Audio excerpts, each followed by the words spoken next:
Muy buenos días con todos. El que habla es el doctor Eduardo Payet, profesor de la Universidad Cayetano Heredia y médico cirujano oncólogo del Instituto Nacional de Enfermedades Neoplásicas.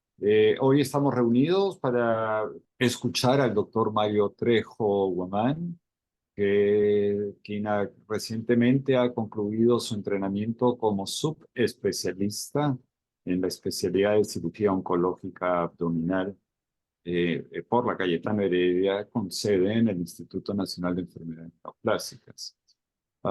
Me une al doctor Trejo no solamente vínculos académicos, sino de amistad. Él, con su caballerosidad y hombría de bien y excelente estudiante, ha concluido satisfactoriamente en los últimos 3 años este programa que tenemos nosotros de subespecialidad, cuyo requisito primordial es ser cirujano general o cirujano oncólogo.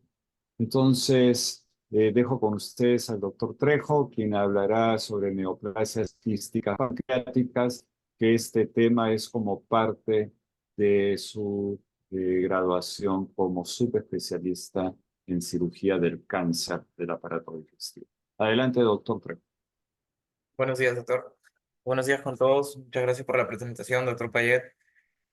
Bueno, el día de hoy he preparado una charla sobre neoplasias quísticas pancreáticas, una introducción y algunos aspectos generales para eh, poder intervenir probablemente pacientes que tengan este tipo de patología y guiarlos más o menos hacia el diagnóstico y probable manejo en este tipo de patologías, ¿no? Dentro del contenido que vamos a hablar hoy día, vamos a ver la epidemiología, la clasificación de las neoplasias quísticas pancreáticas, el tipo de clínica que presentan, dependiendo de la localización y del tipo de neoplasia, el diagnóstico, el tratamiento y el seguimiento, ¿no? Eh, Dentro de la epidemiología de las neoplasias quísticas pancreáticas tenemos que a nivel mundial tienen una prevalencia aproximadamente un 2 al 13% a nivel mundial. Si es que a todos los pacientes les realizamos una ecografía abdominal, vamos a tener que aproximadamente el 0,2% son identificados por ecografía.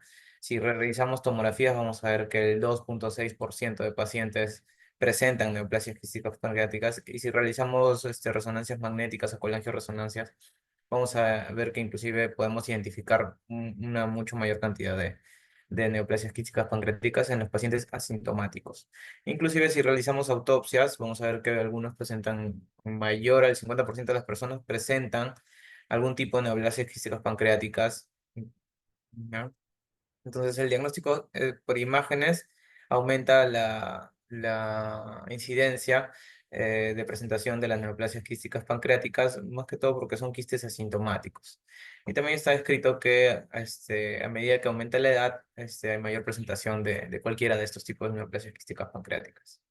Dentro de la clasificación, según la Organización Mundial de la Salud, tenemos unos 4 subtipos principales, ¿no? Las neoplasias quísticas serosas, ¿no?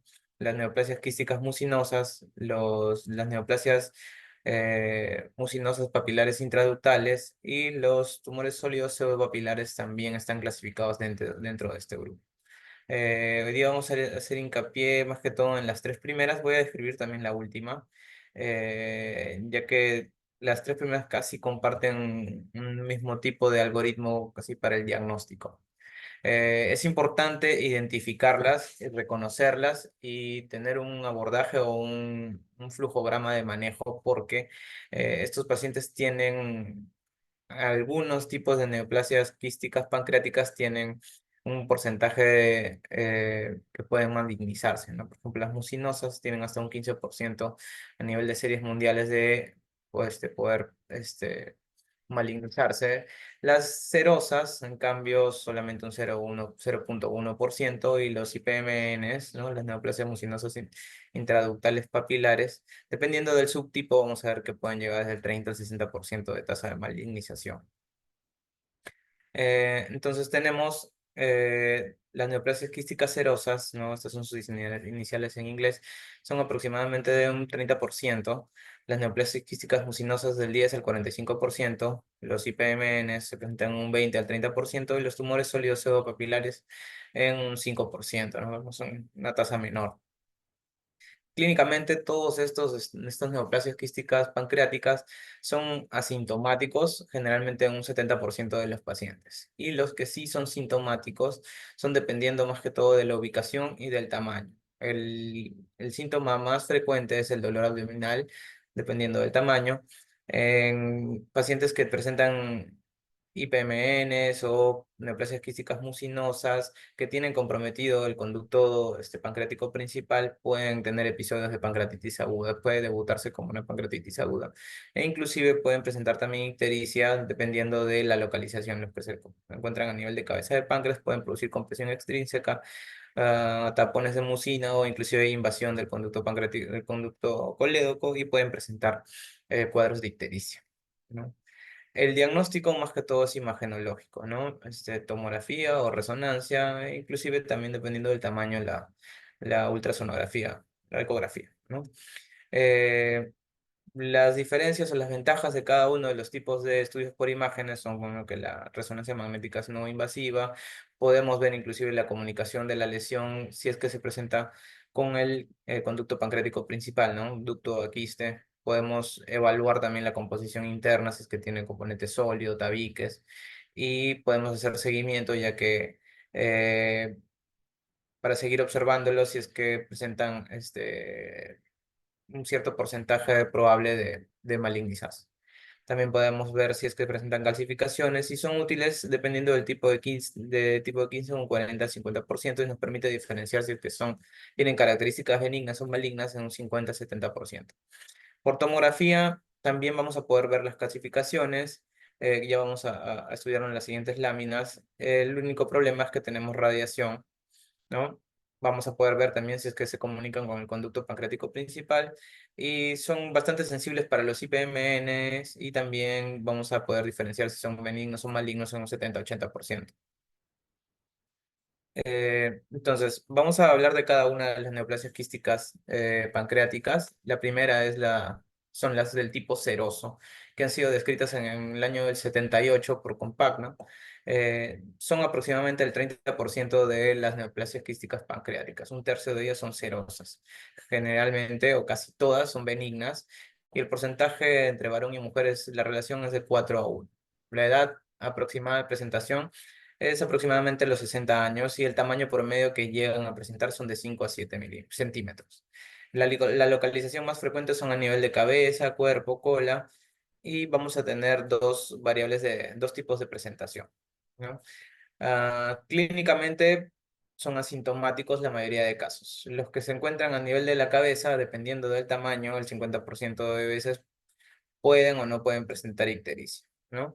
Dependiendo del tamaño, más o menos se describe que a partir de 4 centímetros o si es que va creciendo 3 veces mayor, pueden presentar sintomatología. Las neoplasias quísticas serosas también están en coexistencia con la enfermedad de von Hippel-Lindau, porque se ha estudiado que tienen pérdida de heterogenicidad a nivel de cromosoma 10, brazo largo, y también a nivel del brazo corto en el 40%, el cromosoma 3.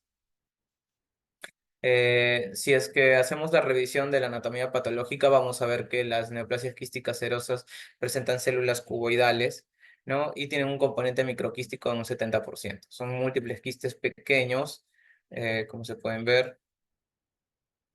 Son múltiples quistes pequeños y tienen una cicatriz fibrosa central que ya la vamos a ver también en los estudios de imágenes.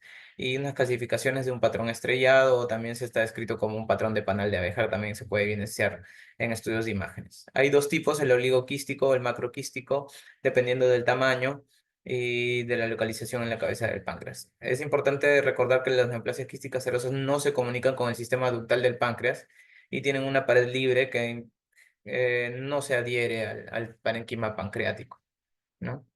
El diagnóstico, más que todo por imágenes, vamos a ver por tomografía, que es la que los hospitales grandes tienen más a la mano. Vamos a tener una masa de contenido múltiple quístico que no tiene realce al contraste y vamos a ver ciertos septos internos con una calcificación interna estrellada en un 30%. Se asemeja, como les mencioné, a un panal de abejas, ¿no? Y la resonancia magnética nos puede servir para ver si se comunica o no con el conducto. No se comunica, con eso vemos la diferencia con otros tipos de neoplasias quísticas pancreáticas, ¿no?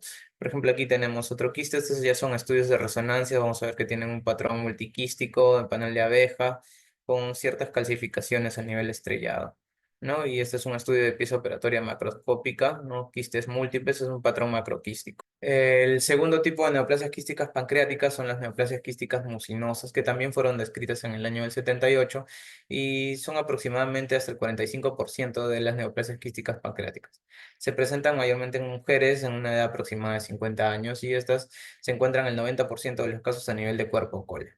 Lo importante de recordar aquí con las neoplasias quísticas mucinosas es que tienen tendencia a malignizarse y se dice que aproximadamente un promedio de 15 años desde el diagnóstico inicial generarían ya una neoplasia tipo cistoadeno sea mucinosa, ¿no? Clínicamente el 60% de pacientes no especifica algún tipo de síntoma, ¿no? Pero está descrito que cuando ya han presentado cierto grado de malignidad, los pacientes tienen un debut o un debut de diabetes mellitus. Pueden producir cierto tipo de clínica, sí, dependiendo del tamaño. Pueden producir compresión, pueden producir dolor abdominal, náuseas, vómitos. Si es de un tamaño regular, pueden producir cierto tipo de dispepsia. Habíamos hablado también de pancreatitis. Es raro la ictericia porque no se presentan generalmente a nivel de cabeza. En el estudio de anatomía patológica vamos a ver que es un tejido similar al estroma con células tipo germinales ováricas. No estoy diciendo que es el mismo, solo que se parece. Vamos a ver que existen ciertas características que ya están descritas en las guías internacionales, ¿no? Esta es la guía del Colegio Americano de Gastroenterología, en el que tenemos que estar alertas si es que tenemos una neoplasia quística mucinosa, si es que tenemos ictericia, episodios de pancreatitis aguda, si es que tenemos un estudio CA19-9 elevada, cuando tenemos una neoplasia quística mucinosa, o si es que en los estudios de imágenes vamos a ver que hay un componente mural o sólido dentro de la pared del quiste, o dentro del quiste o el parénquima. Si el conducto pancreático es más de 5 milímetros, hay cambios en el conducto en el diámetro del conducto, si es que tiene un tamaño más de 3 centímetros o inclusive si es que aumentan más de 3 milímetros al año. Estas son características de riesgo por lo que tenemos que hacer un seguimiento muy cercano o inclusive de repente plantear un manejo quirúrgico. En el estudio de anatomía patológica vamos a ver que las neoplasias quísticas mucinosas tienen una superficie lisa y una cápsula fibrosa. Es como un macroquiste engrosado multilocular. También se presentan algunos con un solo uniloculares, pero son menos comunes y tienen un componente sólido excéntrico con una calcificación periférica, como vamos a ver aquí. Eso se correlaciona en los estudios de imágenes. Vamos a ver por tomografía una masa con pared engrosada, ¿no? Con algunos macroquistes, bordes lisos y tejido pancreático alrededor que no tiene signos inflamatorios y el componente sólido excéntrico con algunas calcificaciones periféricas, ¿no? A diferencia de las neoplasias quísticas serosas que eran unas calcificaciones centradas y un mucho mayor patrón de componente quístico, ¿no? Multiquístico. Estos son otros estudios, por ejemplo, por tomografía. Vamos a ver acá algo septado, ¿no? De repente si es que se comunica o no con el conducto pancreático, no tanto septos como las neoplasias quísticas serosas. En cuanto a los IPMN, que son las neoplasias mucinosas papilares intraductales, vamos a ver que fueron descritos en el 82 por Ohashi y la edad de presentación aproximadamente es a los 60-70 años. La relación entre varón-mujer es más o menos de 1 a 1 y generalmente tienen una localización a nivel de la cabeza del páncreas en un 50% de casos. Tienen un potencial de malignidad, sí, desde el 30, inclusive hasta el 100%, dependiendo de la tasa de crecimiento, si es que comienzan a presentar este tipo de patrón. Generalmente son asintomáticos. Los pacientes vienen porque se han hecho algún estudio, alguna resonancia por otro motivo otra causa de enfermedad y les reportan en el informe radiológico que presentan una tumoración quística que está en contacto con el conducto pancreático principal o con una rama secundaria del conducto pancreático, ¿no? Algunos son raros que presenten síntomas. Pueden presentar dolor, náuseas, vómitos, cuadros de pancreatitis secundaria por obstrucción del conducto pancreático principal, ¿no? E inclusive también pérdida de peso por el dolor que no ingieren alimentos por el dolor que presentan, ¿no? La relación de síntomas no se relaciona con la probabilidad de invasión, eso ya está descrito. En la fisiopatología no tenemos una historia natural de la enfermedad muy conocida. Está asociada con algunos síndromes hereditarios, síndrome de Peutz-Jeghers, la poliposis anematosa familiar. Lo que sí está descrito es que hay un aumento de riesgo de NMS, neoplasias extrapancreáticas sincrónicas o metacrónicas, ¿no? Con cánceres gástricos y cánceres colorectales.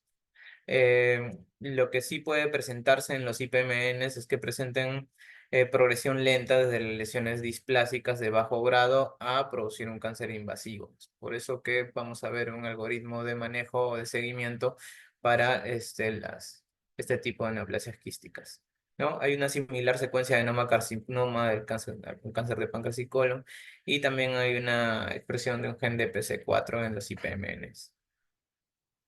Dentro de la patología vamos a ver unas lesiones quísticas redondeadas, bien definidas por una cápsula fibrótica, ¿no? Que se comunican con el conducto pancreático principal o el secundario, dependiendo del tipo que sea, ¿no? Vamos a ver una dilatación quística del conducto pancreático principal o de sus ramas, ¿no? Y inclusive en algunos casos vamos a ver la ampolla váter dilatada con mucina en el estudio endoscopio, ¿no? Como una boca de pescado, ¿no? En algunos que presenten cierto ya tamaño y que estén comunicados con la rama principal. Van a presentar proyecciones papilares, ¿no? Y la secreción de mucina, y al AP vamos a ver que encuentran células epiteliales altas columnares que producen mucina. La clasificación, según la anatomía patológica, puede ser de acuerdo al grado de atipia celular o la presencia de invasión. Pueden ser benignos o malignos, ¿no? Pueden tener una displasia de bajo grado, lo catalogamos como un adenoma, o displasia moderada, un borderline, y ya inclusive los que presentan cierto grado de displasia alto grado, que es ya catalogado como un SEA in situ, o los que ya tienen una neoplasia invasiva, ¿no? La que más utilizamos son según el compromiso del conducto pancreático, ¿no? Si es que tienen un compromiso del conducto pancreático principal, como se ve aquí, ¿no? Son las main duct, ¿no? Este conducto principal, que son el 50%, que generalmente inician en la cabeza del páncreas y tienen una progresión hacia distal. Son los más agresivos y los que tienen una tasa de malignidad de hasta un 70%. Los accesorios son los de branch duct, los de las ramas secundarias, que generalmente se presentan a nivel de proceso uncinado o a nivel de la cola del páncreas. Estos también tienen cierto grado de malignidad, pero mucho menor que los de ducto principal. Y también los mixtos, que pueden tener ambos componentes, que tienen un comportamiento igual al de rama principal, ¿no? El diagnóstico por imágenes eh, va a ser más que todo con la resonancia magnética, ¿no? Que tiene mejor evaluación de la comunicación con el quiste, con el ducto pancreático, para ver, catalogarlo, qué tipo es y ver más que todo las medidas y el seguimiento también a través de resonancias magnéticas. Por tomografía también podemos evaluarlos, vamos a ver una masa poliquística mal definida asociada a una dilatación del conducto pancreático.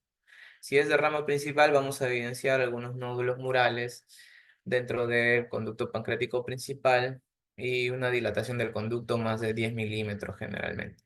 Si es de rama secundaria, vamos a evidenciar un quiste mucinoso que se comunica con un conducto pancreático, perdón, acá es con un conducto secundario sin dilatación, ¿no?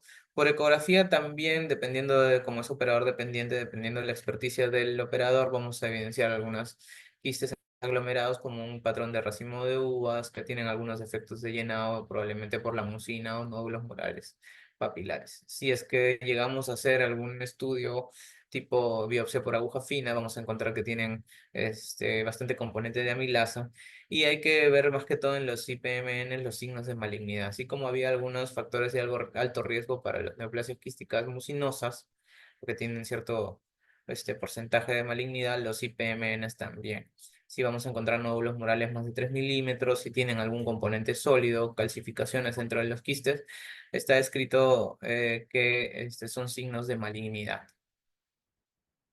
Por ejemplo, aquí por resonancia vamos a ver a nivel de conducto pancreático un engrosamiento a nivel de la pared y un componente quístico a nivel de conducto pancreático principal, ¿no? Esta es una colangioresonancia donde también muestra una conexión con el conducto pancreático principal o el conducto un poco dilatado, ¿no? Y aquí en la fase ya del colangio, en la resonancia, vamos a ver el conducto que está en comunicación con, perdón, la tumoración quística que está en comunicación con el conducto pancreático principal, ¿no? El seguimiento y el manejo estaba dado siempre por algunas guías de, más que todo japonesas. La última es el consenso de, perdón, la penúltima fue el consenso de Fukuoka en el 2020, en el 2020. Y la última que ha salido fue este año, que es la guía de Kioto para el manejo de las neoplasias mucinosas papilares intraductales. ¿No? Tenemos que, este es el algoritmo diagnóstico o el algoritmo de manejo más que todo para este tipo de neoplasias. Tenemos que evidenciar si es que tenemos algunas estigmas de alto riesgo. Por ejemplo, si tenemos ictericia obstructiva en un paciente con una lesión quística en cabeza de páncreas, engrosamiento mural de más de 5 milímetros, un conducto pancreático principal de 10, mayor o igual a 10 milímetros, o algún resultado positivo, sospechoso para una citología, si es que se ha realizado. Si es que tenemos alguno de estos factores de riesgo, vamos a tener que considerar el manejo quirúrgico de primera intención. Si es que no tenemos, tenemos que evidenciar si es que hay algunos criterios más para preocuparnos, ¿no? Si es que tiene algunos criterios presentes.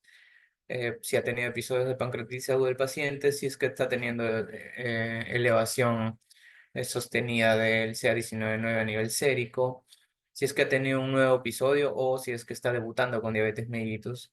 Y a nivel de imágenes, si el quiste mide más de 3 centímetros, hay un refuerzo de los nódulos murales menos de 5 milímetros, si hay un engrosamiento de las paredes del quiste, si el conducto pancreático está mayor de 5 y menos de 10 milímetros o hay algún cambio abrupto en el calibre del conducto pancreático principal, algunas adenopatías que se pueden ver por imágenes o el crecimiento del quiste más de 2,5 milímetros al año, vamos a tener, si es que tenemos alguno de estos presentes, vamos a tener que evidenciar otros factores más. Si es que no, solamente los pacientes van a pasar a vigilancia, ¿no? Y dependiendo del tamaño de la lesión, si son de menos de 2 milímetros, perdón, de 2 centímetros, si son de 2 a 3 centímetros y si son mayores de 3 centímetros. Si no tienen ningún criterio de alto riesgo, ningún criterio de preocupación, vamos a tener que, dependiendo del tamaño de esta lesión, tenemos que hacer el seguimiento generalmente con resonancias magnéticas, ¿no? Si son menos de 2 centímetros, seguimiento cada 6 meses, ¿no? En primera intención, y luego si se mantiene estable cada año y medio, 18 meses. Si son de 2 a 3 centímetros, un control doble cada 6 meses y luego cada año, si es que se mantiene estable. Y si es que el quiste mide más de 3 centímetros, los seguimientos son cada 6 meses. Dependiendo de si es que progresan o no, vamos a mantener, si es que no hay un cambio, se mantienen estables, no hay crecimiento, vamos a continuar solamente la vigilancia. Y podemos, inclusive en los que son menos de 2 centímetros, dejar de hacer seguimiento si se mantiene estable por 5 años, ¿no? O si es que el paciente desea, generalmente desean, lo pueden mantener en seguimiento, ¿no? Si es que sí hay progresión, aumento de tamaño o en algún momento aparece algunos criterios de alto riesgo o algunos criterios de preocupación, vamos a tener que manejarlo, ¿no? Si es que vemos, aparece alguno de los criterios, consideramos el manejo quirúrgico. Ya, eso es más que todo el resumen de la última guía que fue presentada este año. Luego vamos a ver el manejo probable quirúrgico si es que se presenta en todos los tipos de las neoplasias quísticas pancreáticas. Por último, el tumor sólido pseudopapilar también está incluido dentro de estas neoplasias quísticas porque tiene cierto componente quístico, ¿no? Se presenta más que todo en mujeres jóvenes en una relación de 9-1 con varones en una edad aproximada de 30 años. La mayoría son benignos presentan una displasia de bajo grado, hasta un 15%. Asintomáticos se encuentran también incidentalmente, y los que son de 5 a 10 centímetros ya producen clínica, ¿no? Dolor, cuadros obstructivos. Generalmente se encuentran en la cola del cuerpo. También están descritos a nivel de la cabeza del páncreas. Y tienen un componente de malignidad en un 8 al 20%. Eh, en el estudio de la patología vamos a ver que son bien definidos, tienen un componente heterogéneo, ¿no? Un componente sólido y un componente quístico, ¿no? Hay focos de hemorragia intraquística, algunos focos de necrosis central y también pueden tener calcificaciones periféricas, en un 30%. El diagnóstico, más que todo, es por resonancia, ¿no? Vamos a ver que a nivel de T1, T2, vamos a ver lesiones hiperintensas, que probablemente esto depende de focos de hemorragia y del contenido intraquístico que hayan tenido, y a nivel de la cápsula vamos a ver un realce en fase arterial y el realce periférico del componente sólido. Eh, Entonces, para hacer una comparación de todas las neoplasias quísticas, he traído este cuadro, ¿no? Las neoplasias quísticas mucinosas, los IPMNS y las neoplasias quísticas serosas, ¿no? Predominantemente se presentan más que todo en mujeres, ¿no? A nivel del IPMN es casi igual en varón que en mujer. La edad de presentación a nivel de los mucinosos son de 50 a 60, eh, los IPMN es de 60 a 70%. La localización, más que todo de los mucinosos, son a nivel de cabeza, cuerpo, y los de los IPMN son a nivel de cabeza, cuerpo y cola. La apariencia ya está descrita, hemos hablado, y si es que se comunican o no con los conductos pancreáticos. El que sí se comunica son los IPMNs. E inclusive también está escrito estudiar el fluido del quiste, más que todo en las neoplasias quísticas mucinosas, ¿no? Los que tienen mucina pueden tener bajo grado de amilasa y el niveles elevados de CA son también criterios para estudiar o criterios para decidir también el manejo quirúrgico de las neoplasias quísticas mucinosas. Otro cuadro similar, ¿no? Donde describen las características macroscópicas, las morfologías, si es que tienen calcificaciones, por ejemplo, habíamos visto que los mucinosos tienen calcificaciones periféricas aceptadas, a diferencia de los serosos que tienen una calcificación central, y la diferencia en estudios por imágenes, ¿no? La comunicación también con el conducto pancreático principal, que es muy predominante a nivel de los IPMNs.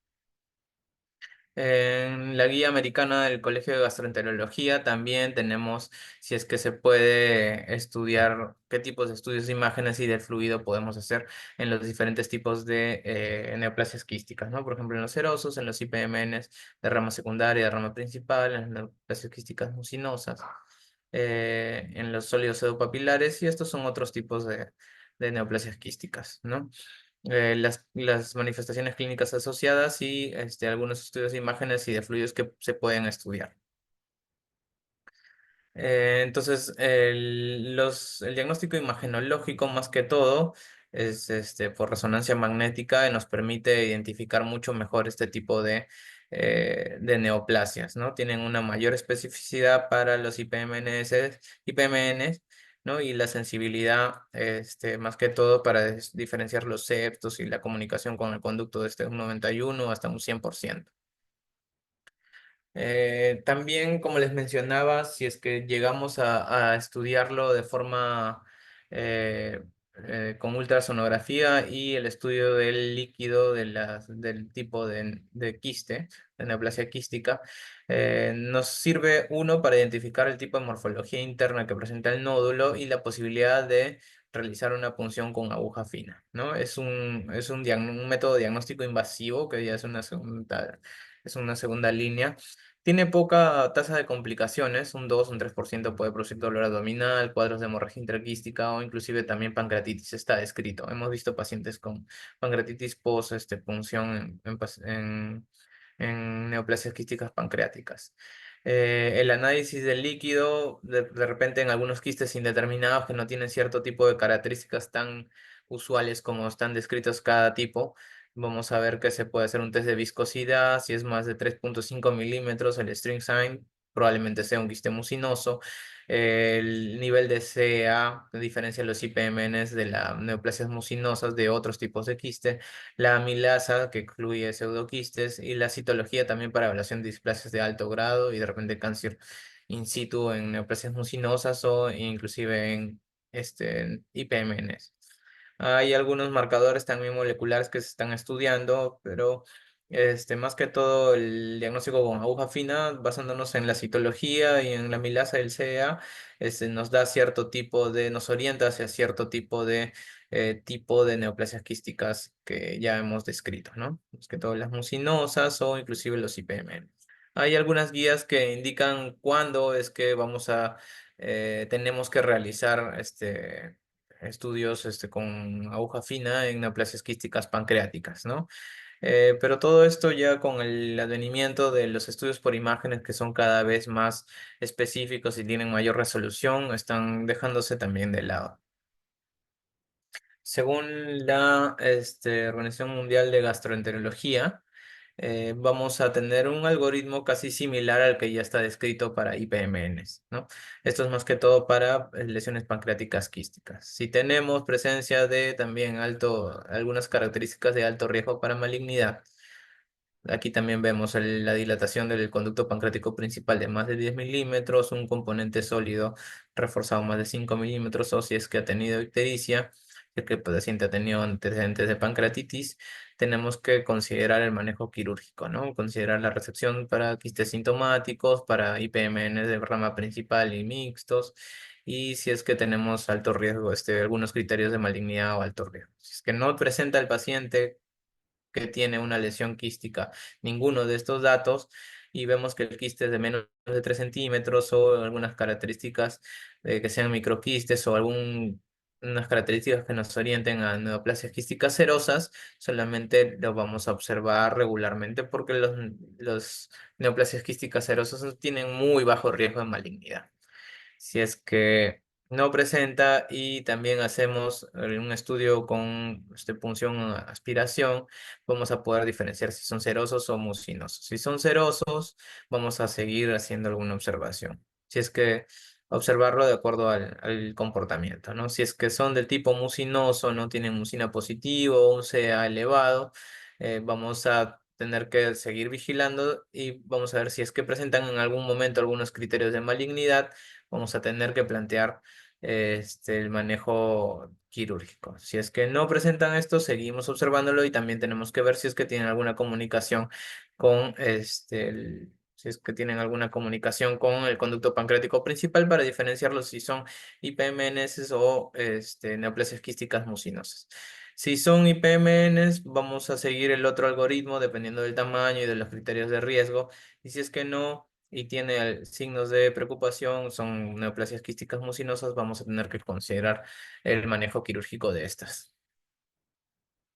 Este es un algoritmo similar para el manejo de quistes pancreáticos, que ya casi es en resumen lo mismo que habíamos conversado, dependiendo del tamaño aproximadamente, si es que tiene algunos criterios principales de preocupación, si es que tienen, dependiendo si se ha realizado o no estudios endoscópicos, y todos hablan casi de seguimiento, o si es que en algún momento presentamos algunos criterios de preocupación o hay crecimiento, engrosamiento mural, la citología comienza a cambiar, vamos a tener que hacer un manejo quirúrgico, ¿no? El manejo quirúrgico es dependiendo de la ubicación, ¿no?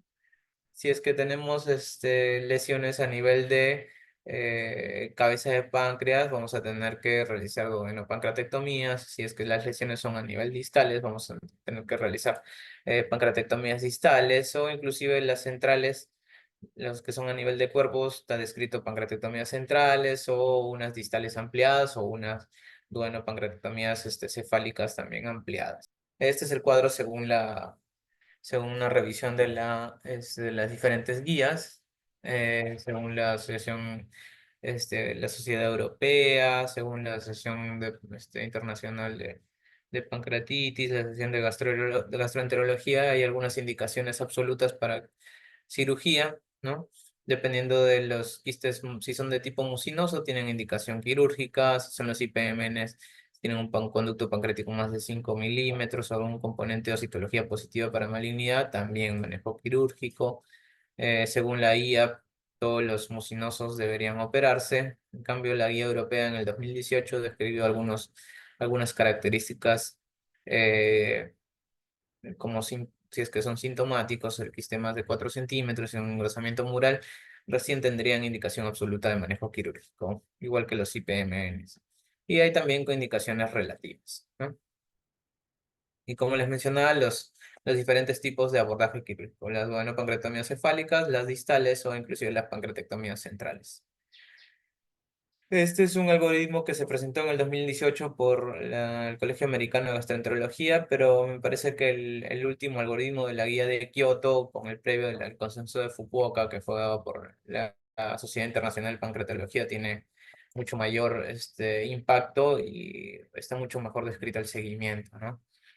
Eh, y en cuanto a la vigilancia, vamos a ver según los diferentes tipos de guías, tenemos que dependiendo del tamaño, vamos a ver si es que hacemos seguimientos. Si son IPMNs más que todo y son menos de 3 centímetros, el seguimiento por un año.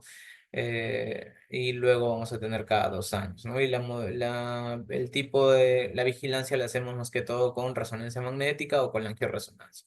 Si son IPMNs mucho más pequeños, según la guía del 2017 de la IA, vamos a ver que si son menos de 1 centímetro, el seguimiento es cada 6 meses, luego cada 2 años, con tomografía o resonancia o con angioresonancia. Si son a 10 a 20 milímetros, cada 6 meses por un año, luego cada 2 años, ¿no? Anual y luego cada 2 años, ¿no?